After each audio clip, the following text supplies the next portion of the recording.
Hey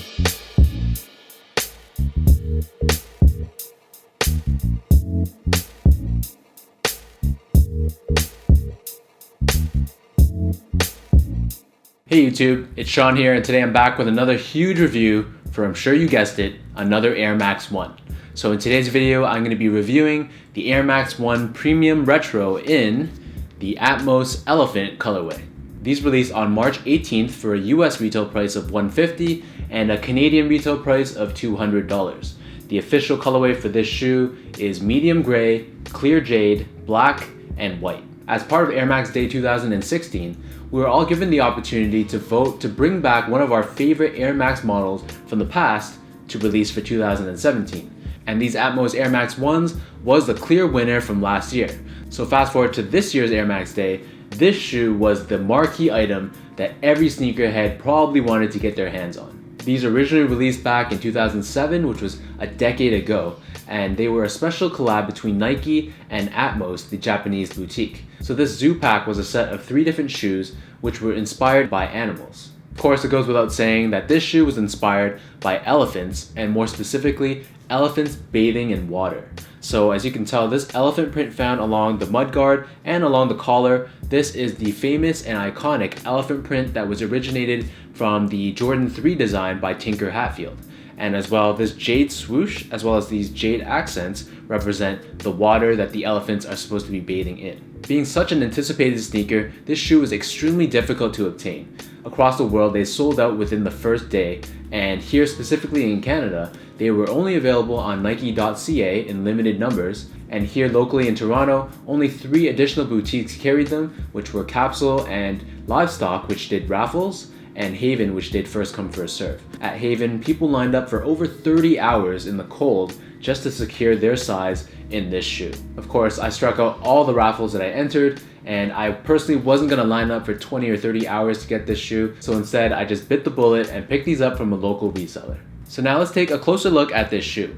So unlike your traditional Air Max 1, which is made up typically of a mesh base, this is made up of a premium white colored leather. In an interview with the Atmos creative director, he said that the leather quality on these 2017 retros are in fact better than the original 2007s. If you guys do own a pair of the OGs, or if you've just seen both the OGs and the retros in hand, let me know in the comments down below if this is true. Personally, I can't comment on the OGs, but I can say is that this leather used on the toe box is top notch. So this is very, very soft, it is lightly tumbled, and it is very, very nice in person. Along the middle portion of the shoe, around the midfoot, and wrapping around the back heel is this very nice black suede.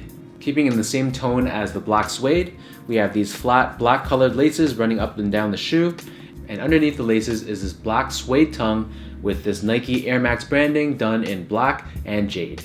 On the back heel, there's this Nike Air branding embroidered in this jade color. Last but not least, we have one final splash of jade, which can be found on this patent leather Nike swoosh on both the lateral and the medial side of the shoe. As mentioned earlier, the mudguard on this shoe, which wraps around the entire lateral side, along the toe box, and a portion of the medial side, is this iconic elephant print done in this medium gray and black color. This elephant print is featured one more time, located around the entire shoe along this collar ankle area. The insoles that come with these shoes are true to the OGs, so they are a white padded insole with this jade colored branding on the heel. These shoes sit atop this foam midsole, which is done in sort of a shimmery or shiny white colored paint. Of course, the midsole does have this cutaway on the heel that features this visible air bubble on both sides of the shoe. Finally, this shoe features this all black rubber outsole that has this Nike Air branding on the heel. I'm sure most of you are aware, but these Atmoses did come in 2 different variations this past Saturday. These ones in my hand are the standalone version of the Air Max 1 that came in the standard red Nike sportswear box. The second version released as part of a Air Jordan Air Max 1 special edition pack. So in that pack featured the Air Jordan 3 done in the safari print with the Air Max 1 done with special Air Jordan branding. Between the two, This version features a all black rubber outsole, whereas that version has a semi-translucent outsole that has this big Jumpman logo on the forefoot of the outsole.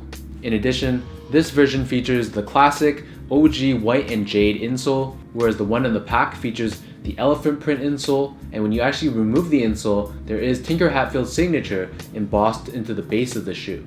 Also, on the back of the tongue on this version, there's just your standard size tag, but the one in the pack, the back of the tongue has 326, which stands for Air Max Day. Aside from that, I haven't heard that there's too many other differences, and it looks like the majority of the differences are just cosmetic in nature. So for me, I only wanted the Air Max 1. I wasn't a big fan of the Jordan 3, so that's why I picked up just the standalone Air Max 1 by itself. In terms of fit, these do run true to size, so I would stick with your normal Nike or normal Air Max 1 size, which for me in this case is a 10.5. For reference sake, I picked up the OG Anniversary red and blue colorways for Air Max Month. Those ones I also got in a 10.5, but those ones do fit a little bit bigger. These ones are more true to the normal Air Max 1 fit, so I wouldn't size up or size down if given the choice.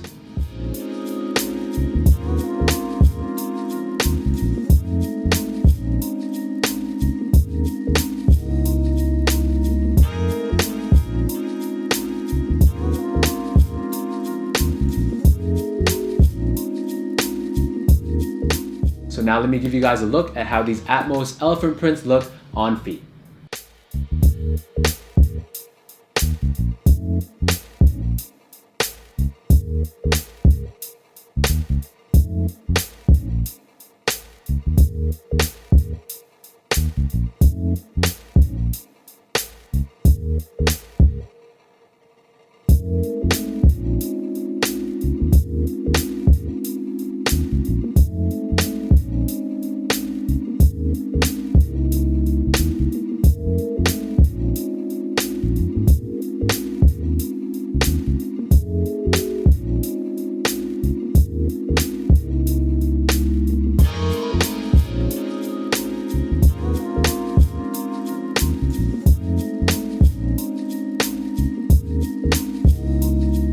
Overall, I am very pleased with the end result of these shoes.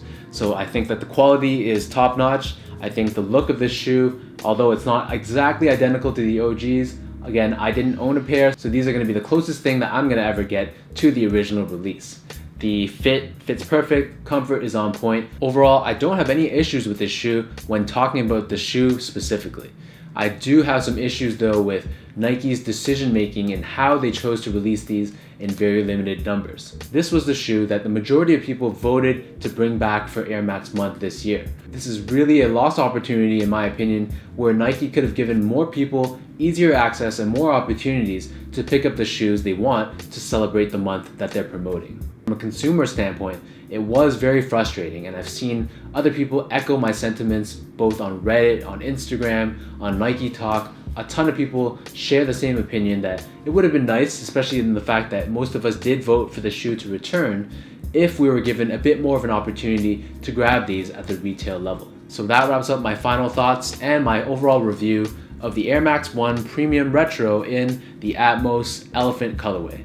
Let me know in the comment section down below if you guys were able to score this pair for retail, and let me know what your thoughts are on how Nike has handled Air Max Month 2017. As always, thank you again for watching. Be sure to give me that thumbs up if you did enjoy this video, hit that subscribe button, and give me a follow on Instagram as well at SGO8. Until next time, thank you again for watching, and I'll see you guys in my next video.